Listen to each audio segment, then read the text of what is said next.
¿qué es eso del modelo emergente? ¿No? Porque claro, cuando hablamos de China, de Rusia, de Irán, de la India, son países políticamente distintos, ideológicamente distintos, culturalmente distintos, religiosamente distintos, ¿no? ¿Qué tienen en común? Bueno, en principio, ellos están planteando ese concepto de, digamos, de bloque antihegemónico o anticorporaciones occidentales, pero con un concepto fundamental. Porque claro, por ejemplo, desde el punto de vista ideológico, aquí tenemos países como por ejemplo pues, China o Vietnam o Bielorrusia, que dicen que son países socialistas, se llaman socialistas, los otros no dicen que son socialistas, pero tienen algunos conceptos, yo diría que como proyecto por lo menos están avanzando en común, ¿no? Que son, primero, los gobiernos, la relación entre gobiernos y grandes empresas.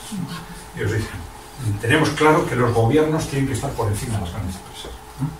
Mientras que en Occidente las grandes empresas están por encima de los gobiernos. Bueno, hay otro concepto que puede estar relacionado con esto, y es la gestión de lo privado y de lo público en el ámbito empresarial, ¿no? Tienen esquemas, digamos, seguramente más abiertos en cuanto a los conceptos de empresa pública y privada. Estamos hablando siempre del ámbito de grandes empresas, tienen trayectorias distintas. Es que tanto China su origen está en la China de Mao, en Rusia, que viene en la fase de la Unión Soviética. En esos modelos se da una primacía clara a la empresa pública, ¿no?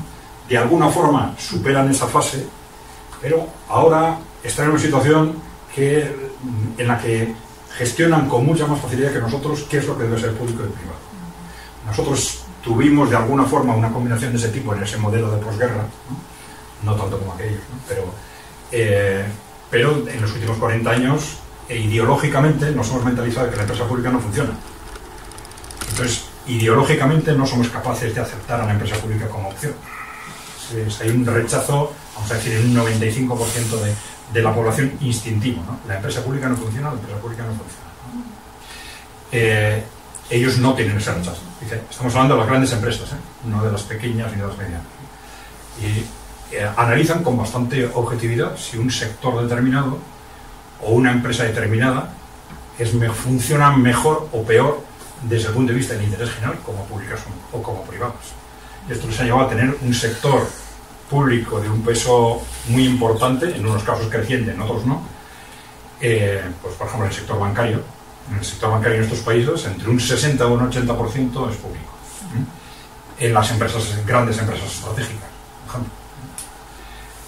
Y esto, claro, al final es un condicionante muy claro de la configuración de la economía, de quién controla la economía, de en base a qué se controla la economía. Entonces, ese sí es un tema que sería interesante aprender, ¿no? Sin tener un prejuicio sobre si las empresas públicas deben ser un 5, un 10, un 30 o un 40%, pero ser capaces de situarse con objetividad ante el caso concreto y esto funciona mejor como público o como privado, ¿no? Pero bueno, desde el punto de vista de lo que puede definir, de lo que puede ser más interesante desde ese punto de vista del concepto de ese modelo emergente.